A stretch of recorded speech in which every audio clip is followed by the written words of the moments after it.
Hey guys, and welcome back to HTML Web Design with me, Wetsock.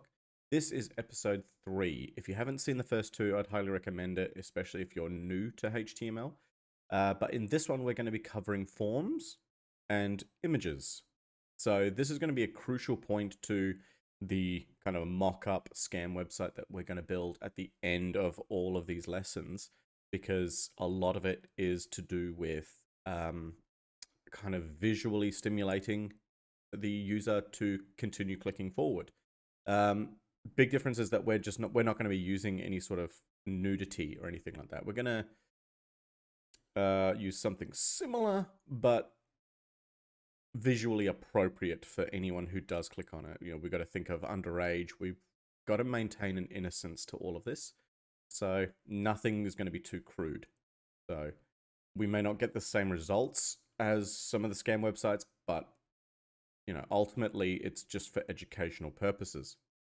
So we left off last time covering some of the basics. So within HTML, we use tags, both an open and a close. So here's the close, and you can see that it within Notepad++ anyway. And a lot of the IDEs for coding will kind of correspond to where the start and finish of each part is. So within HTML, you've got tags. Within something like Python or C# or anything like that, you can have classes and functions and that sort of stuff. So it will tell you where its starts and where it ends. So yes, very important to remember the tags and get familiar with closing them. Usually the browser will interpret that and auto close it and kind of have the website look the way you want. But just making sure that you are on top of it just means cleaner code so that any browser can easily interpret what's going on. We also covered headlines. So you got headline 1, headline 2, headline 3, and back to headline 1. So that when we change the color of headline 1 up here in the head tag, in the style tag, it applied that to both the headlines. So here we are. This was the website that we have already. You can see incredibly basic, nothing too special about it. But if we now come down to add images, img, so you're saying this is going to be an image and the source. I've already got a image on my desktop, which is a JPEG, and then space, and this is one of the ones that we can close it like that, but obviously you've got to do it out of the comment. Save. So now that we've saved that, we should be able to refresh this, and we've now got a big picture of a goat. So you can see when adding all your stuff into HTML, it's just going to add it at its raw form. So this is the actual size of the image. So it's saying to the interpreter when it's grabbing that image, how big is that image? This image is this by this. So it's just going to push it straight in there. If we find that image,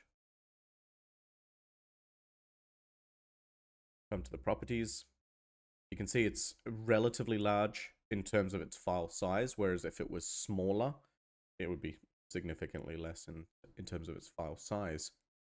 So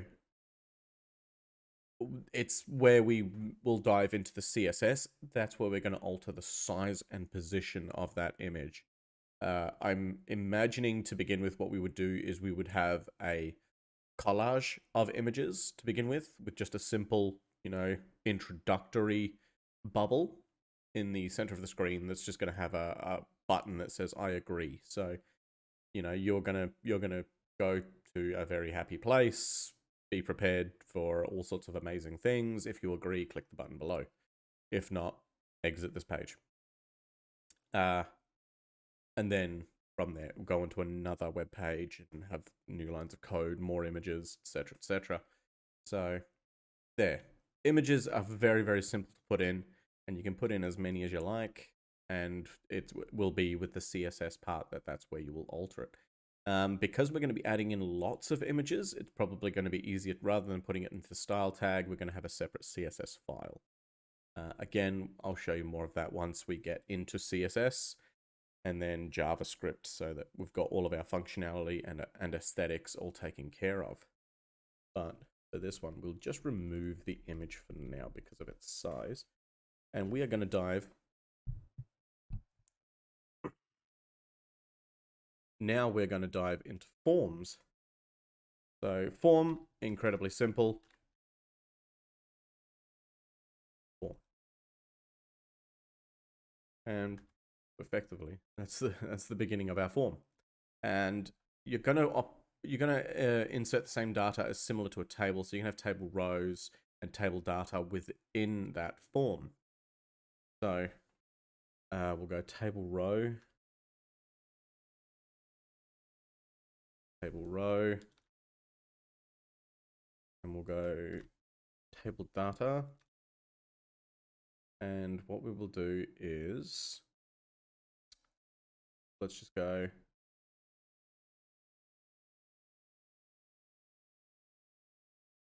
first name,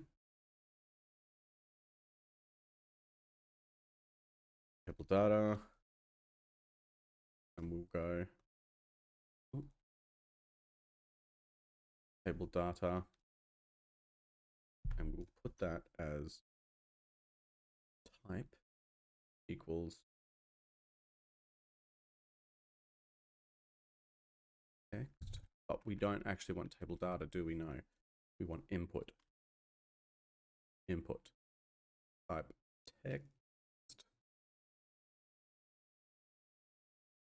and then we want break, and then we want more table data,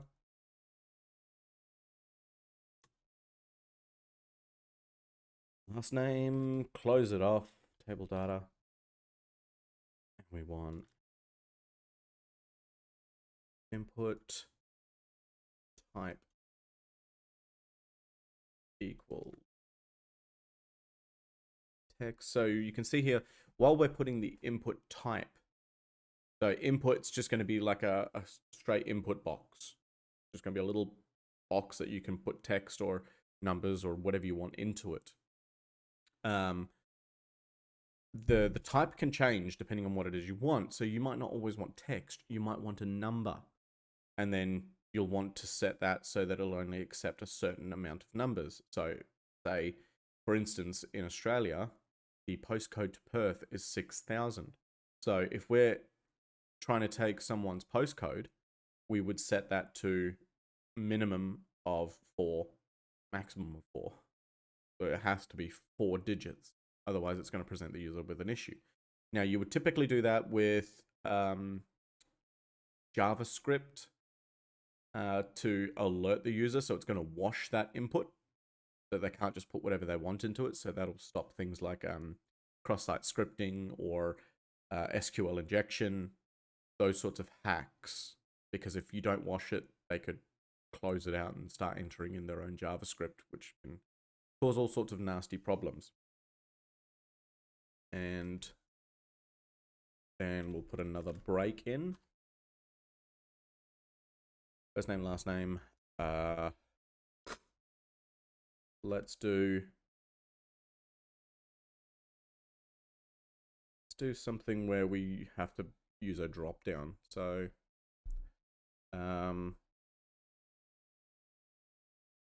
favorite food. Oh, we want it to be a table data.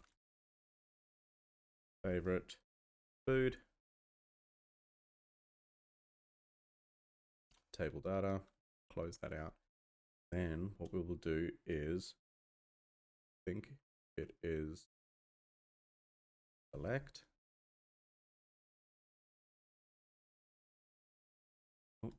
Or close out the select.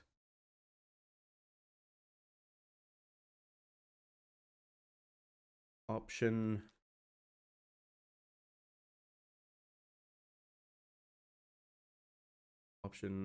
The option get closed out, I can't remember. We will do pizza. Option. And come back. Take all of that.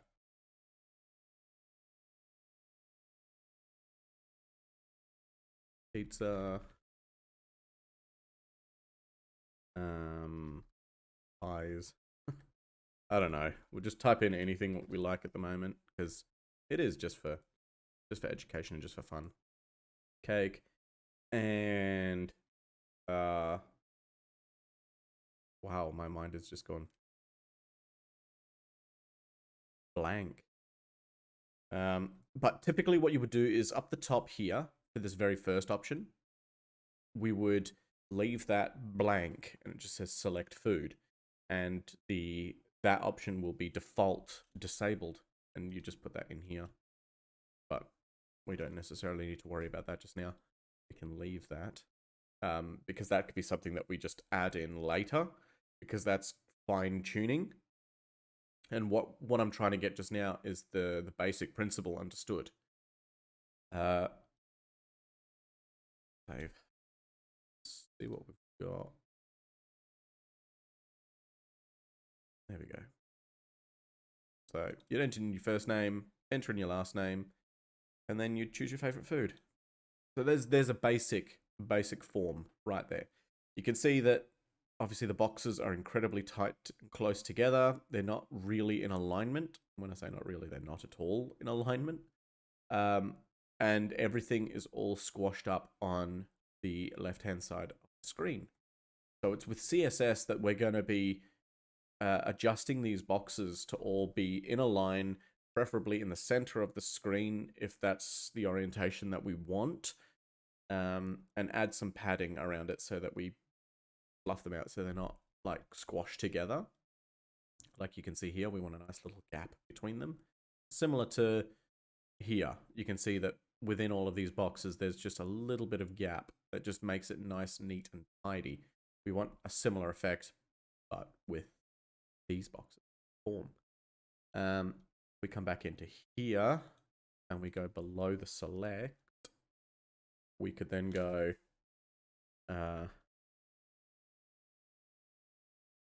input type submit, save,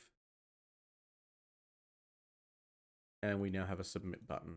So our form can now be submitted.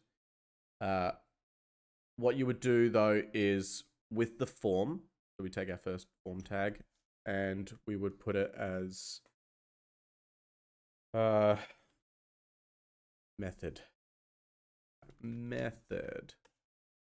and post. This bit's not overly important to remember right now. That's probably going to be more of the fine-tuning part because it's when the submit button has been pressed, it's going to acknowledge that the form has been submitted. So all that data is going to be collected and stored in memory so that the web server can, or even within the browser, if you've got your JavaScript ready, it's going to be able to wash that input. What I mean by washing the input is first names don't have special characters. So it'll just go, if any special characters are detected,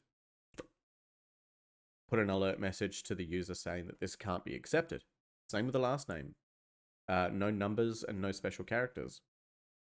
And that a valid choice has been made from here, if we choose it to be. Now, none of it necessarily has to be. All of this could be just taken as raw. And just through JavaScript, we just make sure that the whole lot is taken as a string so that it doesn't matter what they do with it, you know, we can basically do as we please with it. So in here with the whole text field, if it's not washed, you could close it out within the text field, and then you could add in your own JavaScript so that the interpreter or the web browser will run that JavaScript. And that could give access to the actual web server itself, allowing an attacker to do whatever they want. So they could alter your web page and have that being presented, or they could gain access to the database, so they'll have access to sensitive information. So it's important to make sure that you do wash it, but we will dive more into that through the JavaScript part. JavaScript or PHP, one of the two. We can wash with either one. As long as it's being washed, that's probably the most important part. Typically, JavaScript will take care of it. So within browser, make sure it's washed.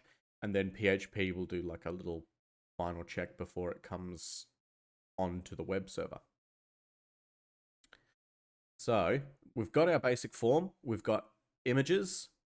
And there isn't much else. I mean, there's plenty of things that you can do with forms. And you can check W3 Schools for that one, because realistically, that's all we're going to need for our purposes. We're just going to need some inputs and some pre-selected choices. So kind of like, what sex are you? Male, female, other, etc.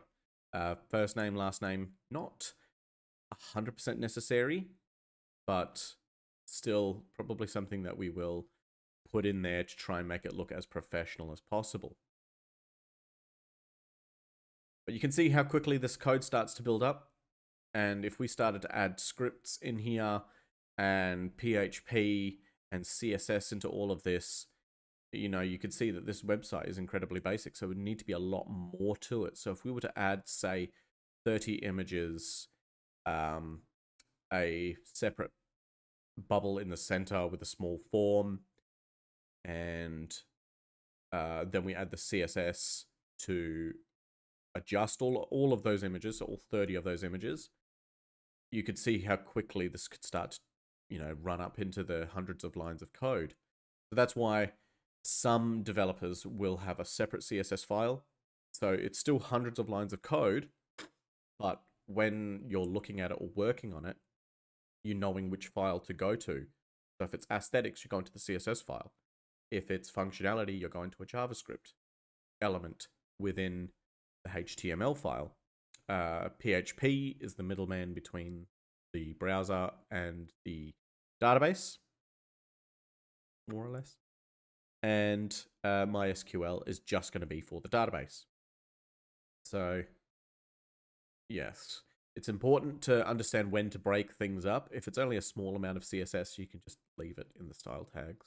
That's absolutely fine. If it's just basic alterations you're wanting to make, you can leave it in here, even if it's like, you know, 20, 30 lines of code. That's absolutely fine. But anything more than that, that's where you'd start looking at having a separate file so that you're not overwhelming people when they come in to have a look at your code. You've got all your comments here. And it's important to always remember to keep putting in comments at each part. So for the form here,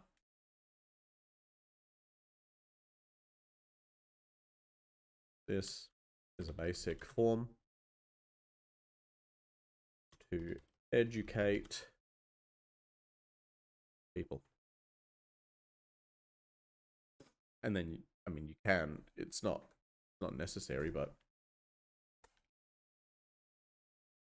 you could go end of form. And that way people, when they come in to look at your code or make any changes or anything like that, especially if you're in a development team where there are multiple people working on it, they can clearly see where you've started, where you finished, what it's doing, what you're hoping to achieve. And then when they run it and they can see that it did work, they go, okay, this bit here is completed. And they could put, you know, a series of numbers or something in here during the development phase to show that this bit has been done. So this is element 343245. This bit is completed. So when they're doing their meetings, things like that, they know what they're progressing onto. They know what pen testers are going to be starting on, because they'll go, okay, so the form's done. So now the pen testers can practice trying to break through that form. But yeah, when it starts to get quite deep when you look into it in regards to a professional sense. But for our purposes, we're keeping it nice and simple, and yes, nothing too drastic. We're after just a basic web page. We do want it to be aesthetically pleasing, so we want it to be convincing, to be a real page. So there's not much else really that we're going to need in terms of HTML other than, you know, headlines, paragraphs, links, images, forms, and possibly even tables. because I'm thinking that the table will probably be, maybe we could have some false statistics, you know? It might just generate a random number of available men or women in the area, how many are online, etc., etc. It could be presented in a table format. Again, we'll start playing around, possibly over a live stream. That's what I'm thinking we'll do. Once we've gotten enough aspects of the lessons together that we can just do it into a live stream. We could just be building a page and we can be making the CSS and that sort of stuff. Because it's going to be a little bit confusing once we swap from doing it just off my desktop into doing it through a web server. So we have to fire up the web server, we get our HTML, CSS, PHP, and MySQL stuff all in that web server and database server, so that when we're calling upon stuff, it's actually going to work. Because, yeah, right now, if I did any PHP, nothing would happen. You need a web server to interpret PHP. So, yes, probably over a live stream where I can also do a little bit of explanations behind the web server and the database server. I think that's probably going to be the best step. But just to reiterate, images, incredibly simple. IMG source equals goat.jpg. And you could change this. It doesn't have to be a JPEG. It could be whatever image you want. It could be a GIF. It could be a PNG. Play around. And see how it works. That's probably the best way to figure it out, is what it likes, what it doesn't like, how well it will present it. If you do have any issues, feel free to drop a comment below and I'll respond to you. There's no issues with that at all. And forms. So again, same deal with most things in HTML. You have an opening tag and a closing tag. And then similar to the table, we're having a table row and table data with, with all of our aspects within it. Any questions or issues with forms, again, just drop comments below and I'll respond to them. But that's going to do it for this episode. I'll have a bit of a think on what else in HTML needs to be covered before we move on to something like CSS, and we'll start making it look pretty. And then yeah, JavaScript to a small extent before we probably look at doing the live stream, where we combine all of that knowledge on the web server and actually build something that will function. So, yes, until the next episode, peace.